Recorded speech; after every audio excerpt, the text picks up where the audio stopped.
Hey everyone, how are you doing today? Today we've got a little trick for you. This is one of those tricks that you've heard before. You're like, well, yeah, duh, that's pretty simple. And it's one of those tricks that if you haven't heard about it, you're like, oh my God, how have I not heard about this before? It's a simple trick with lacing our boots using a surgeon's knot.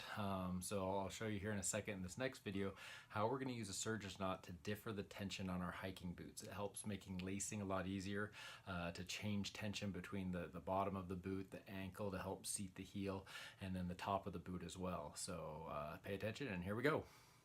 So first off, what is a surgeon's knot? A surgeon's knot is essentially a reef knot, which I'll show you first. A reef knot is just that first throw you put before you do the loops on your boot. So you just one time over and you just pull it tight.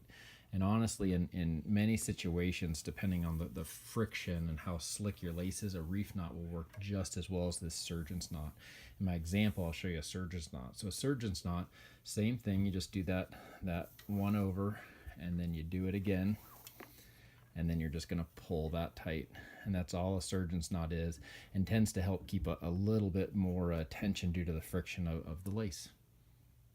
So, why is this surgeon's knot important? A lot of times when we're lacing up our boots, we really want to seat the heel back in the boot by coming around this ankle eyelet and putting a lot of pressure there. But a lot of times, as you're yanking on that eyelet to get nice seating of the heel in the boot, it's also pulling the laces up the boot tighter.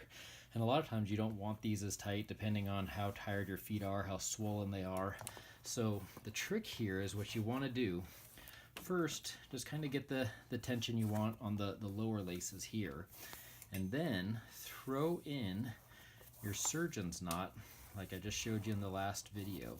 What that's going to allow you to do then is come to this eyelet at the ankle to really put some tension on that to seat the heel without pulling on these anymore.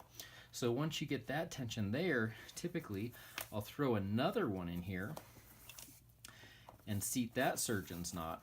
And what that allows you to do is really seat the heel back into the boot, and then it keeps all that tension on this eyelet as we move to the others. So then you don't have to be reefing on this quite as hard as you lace up the upper part of the boot to keep that tension, because the knot essentially is keeping all that tension for you.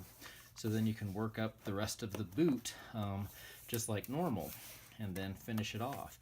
And essentially what this is now doing is creating different zones of tension between the different areas of the boot, and allows you a lot more versatility in how you're tying your boots. So hopefully you find this useful.